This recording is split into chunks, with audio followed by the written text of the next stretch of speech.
स्वागत है आप सभी का। देखिए, अब आपके एग्ज़ाम में बहुत ही कम समय बचा है। तो इस क्लास में हम एजुकेशन से रिलेटेड जितने भी इंपॉर्टेंट फुल फॉर्म है, लगभग 74 फुल फॉर्म को इस वीडियो में हम डिस्कस करेंगे। तो वीडियो को पूरा देखिएगा।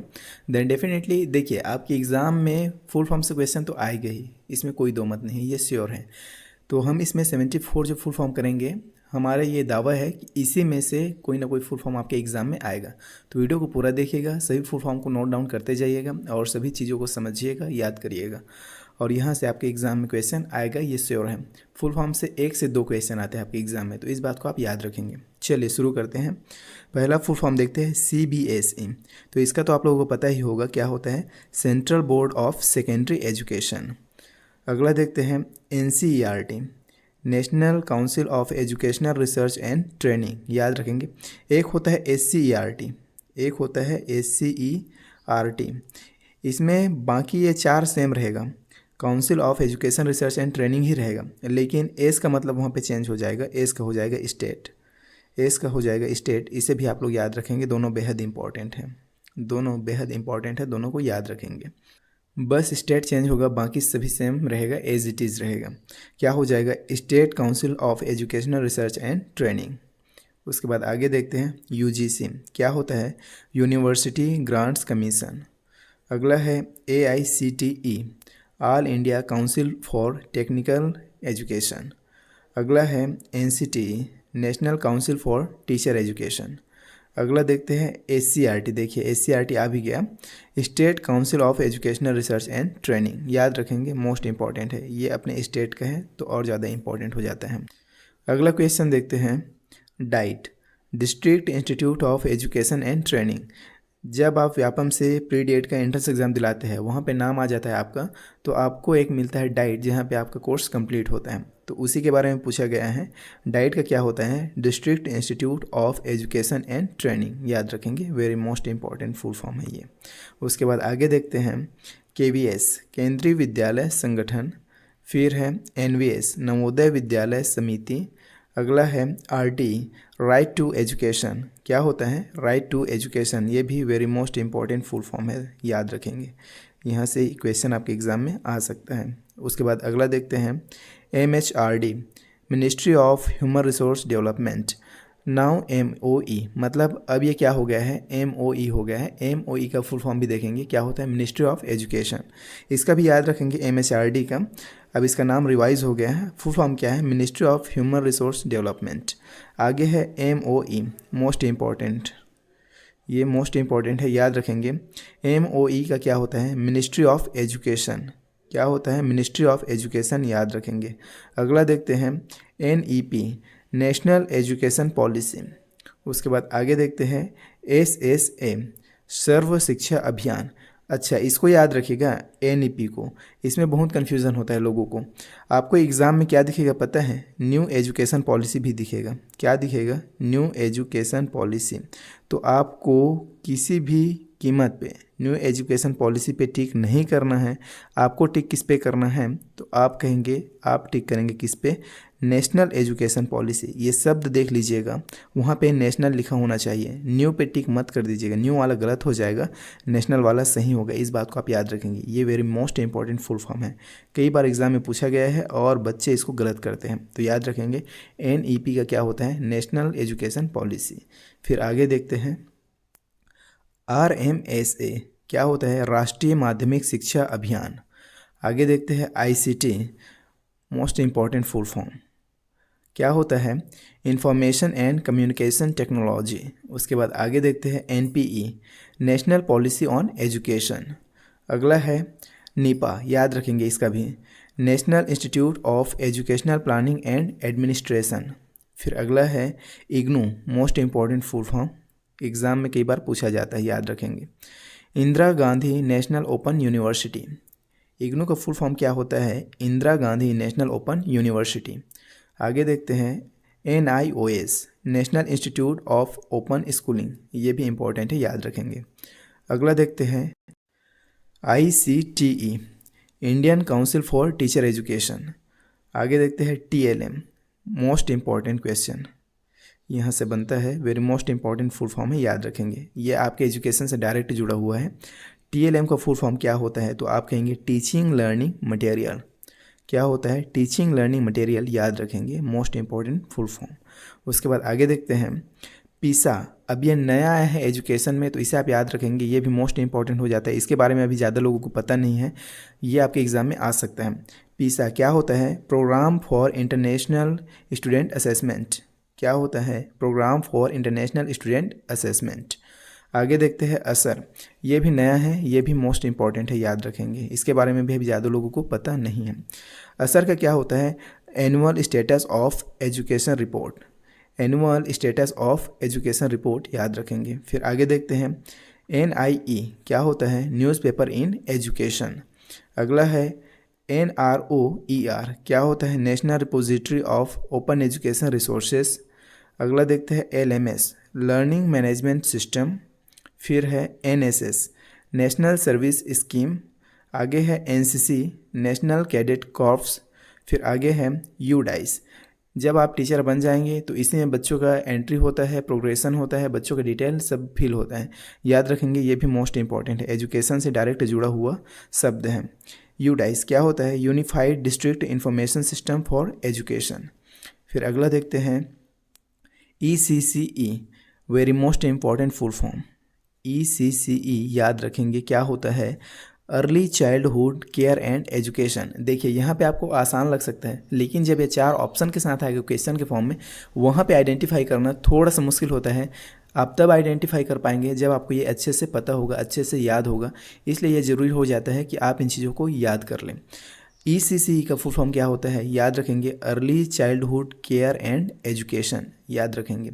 फिर आगे देखते हैं निपुण national initiative for proficiency in reading with understanding and numeracy. Most important question, अगर आपसे थोड़ा लेवल बढ़ा के क्वेश्चन पूछा जाए तो इसे पूछ सकते हैं हम, national initiative for proficiency in reading with understanding and numeracy. फिर आगे देखते हैं PMश्री। आप लोगों ने सुना होगा अभी कई स्कूलों को PMश्री बनाया गया है, अधिकतर नवोदय और अधिकतर KVS स्कूल क्या है, PMश्री स्कूल हैं। तो इसका फुल फॉर्म क्या होता है, PM schools for rising India. क्या होता है, PM schools for rising India, याद रखेंगे। फिर आगे देखते हैं JNV क्या होता है, जवाहर नवोदय विद्यालय। फिर आगे है IIT Indian institute of technology. फिर अगला देखते हैं IIM Indian institute of management. फिर आगे है NCF, मोस्ट इंपॉर्टेंट क्वेश्चन यहाँ से बनेगा आपके एग्ज़ाम के लिए। NCF क्या होता है, नेशनल करिकुलम फ्रेमवर्क। अब यहाँ पे आपको आसान लगेगा, जैसा कि मैंने आपको पहले ही बोला है, लेकिन जब ये 4 ऑप्शन के साथ क्वेश्चन के फॉर्म में आएगा, वहाँ पे आइडेंटिफाई करना बेहद मुश्किल हो जाता है। आप तब तक आइडेंटिफाई नहीं कर पाएंगे जब तक आपको ये क्लियरली पता नहीं होगा। तो याद रखेंगे, N का हो जाएगा नेशनल, C का हो जाएगा करिकुलम और F का हो जाएगा फ्रेमवर्क, याद रखेंगे, नेशनल करिकुलम फ्रेमवर्क। फिर आगे देखते हैं FLN, again very most important full form. क्या होता है, foundational literacy and numeracy. Foundational हो जाएगा लिटरेसी एंड न्यूमरेसी, FLN का फुल फॉर्म, याद रखेंगे। आगे देखते हैं NTA नेशनल टेस्टिंग एजेंसी। फिर है Nishtha national initiative for school heads and teachers holistic advancement, याद रखेंगे। आगे देखते हैं यूनेस्को क्या होता है, full form, United Nations educational scientific and cultural organization. फिर अगला है यूनिसेफ, क्या होता है, United Nations international children's emergency fund. फिर है स्टेम, इसको याद रखेंगे, स्टेम को फुल फॉर्म इसका बेहद इंपॉर्टेंट है, क्या होता है, science technology engineering and mathematics. Stem का फुल फॉर्म क्या होगा, S का हो जाएगा साइंस, T का हो जाएगा टेक्नोलॉजी, E का हो जाएगा इंजीनियरिंग, M का हो जाएगा मैथमेटिक्स। फिर है IEP, याद रखेंगे, मोस्ट इंपॉर्टेंट फुल फॉर्म क्या होगा, इंडिविजुअलाइज्ड एजुकेशन प्लान। क्या होगा IEP का, इंडिविजुअलाइज्ड एजुकेशन प्लान, याद रखेंगे, बेहद इंपॉर्टेंट क्वेश्चन बनेगा यहाँ से आपके एग्ज़ाम के लिए। फिर आगे देखते हैं DED, क्या होता है, डिप्लोमा इन एजुकेशन, ये तो आप सभी को पता ही होगा। और एक होता है DLED, एक होता है DLED। अब इसका क्या होता है, तो आप कहेंगे डिप्लोमा होगा और इसका तो एजुकेशन होगा, बीच में इस EL का एक मीनिंग और जुड़ जाता है। EL का क्या होता है, तो याद रखेंगे, एलिमेंट्री एजुकेशन। क्या होता है, एलिमेंट्री एजुकेशन, इसे भी आप लोग याद रखेंगे, diploma in elementary education, DLED का फुल फॉर्म हो जाएगा। दोनों इंपॉर्टेंट है, दोनों को याद रखेंगे। डीएड पूछा जाए तो डिप्लोमा इन एजुकेशन, और डीएलएड पूछा जाए तो डिप्लोमा इन एलिमेंट्री एजुकेशन याद रखेंगे। उसके बाद आगे देखते हैं NVEQF क्या होता है, national vocational education qualification framework. फिर है स्वयं, याद रखेंगे, ये भी इम्पोर्टेंट क्वेश्चन है। स्वयं का क्या हो जाएगा, study webs of active learning for young aspiring minds. फिर आगे है मूक, मैसिव ओपन ऑनलाइन कोर्स, याद रखेंगे। फिर अगला देखते हैं EDUSAT क्या हो जाएगा, EDU का हो जाएगा एजुकेशन और SAT का हो जाएगा सैटेलाइट। फिर अगला है NCVET क्या होता है, national council for vocational education and training. फिर है CWSN, याद रखेंगे, ये भी इम्पॉर्टेंट क्वेश्चन है, क्या होता है, चिल्ड्रन विद स्पेशल नीड्स। फिर है NAAC national assessment and accreditation counselling, याद रखेंगे।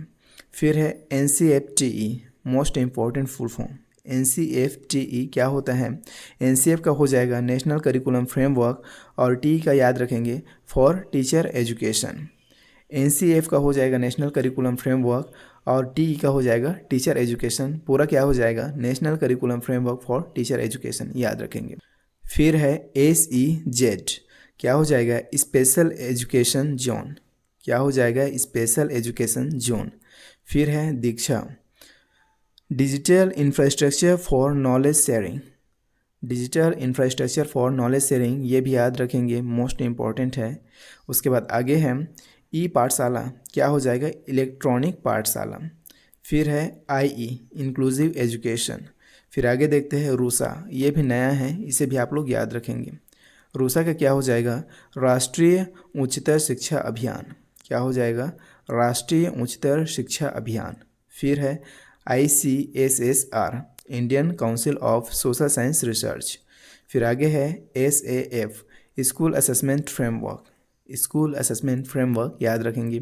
फिर है CCE very most important full form, क्या हो जाएगा, continuous and comprehensive evaluation. CCE continuous and comprehensive evaluation, याद रखेंगे, कई बार पूछा गया क्वेश्चन है ये, कई बार एग्जाम में ऑलरेडी इसको पूछा जा चुका है और आगे भी पूछा जा सकता है, तो याद रखेंगे। फिर आगे देखते हैं SOPT क्या होता है, स्कूल ओरिएंटेड प्रोफेशनल ट्रेनिंग।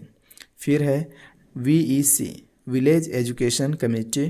उसके बाद आगे देखते हैं SIP, अब ये वाला SIP आपका इन्वेस्टमेंट वाला नहीं है, सिस्टमेटिक इन्वेस्टमेंट प्लान पे टिक मत कर दीजिएगा, ये एजुकेशन से रिलेटेड है। और जब आपके एजुकेशनल वाले एग्ज़ाम में पूछा जाए तो क्या होगा, स्कूल इम्प्रूवमेंट प्लान होगा, क्या होगा, स्कूल इम्प्रूवमेंट प्लान होगा, याद रखेंगे, मोस्ट इंपॉर्टेंट क्वेश्चन बनेगा यहाँ से फुल फॉर्म का।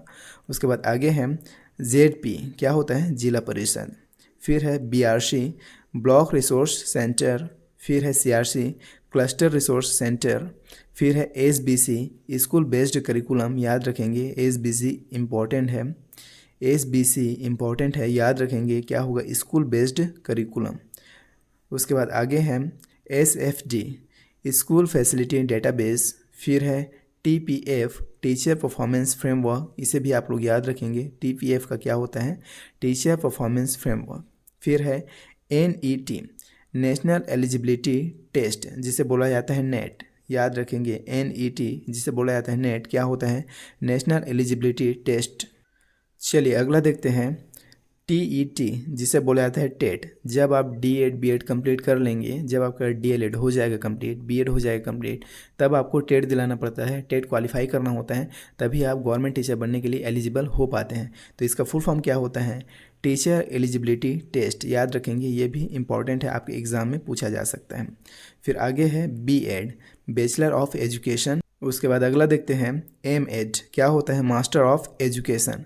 तो इस तरह से इस क्लास में हमने almost 74 most important full form देखे जो डायरेक्ट आपके एग्जाम में आ सकते हैं। बस आप इसका एक बार रिवीजन अच्छे से कर लीजिएगा। ये क्लास नोट, ये PDF आपको टेलीग्राम में शेयर कर दिया जाएगा, तो वीडियो के डिस्क्रिप्शन में दिए गए लिंक से आप टेलीग्राम को ज्वाइन कर सकते हैं, और पिछले सभी क्लासेस का PDF भी आप वहाँ से फ्री ऑफ कॉस्ट डाउनलोड करके अपनी रिवीजन में इस्तेमाल कर सकते हैं। हम आपसे मिलते हैं नेक्स्ट वीडियो में, तब तक के लिए बाय।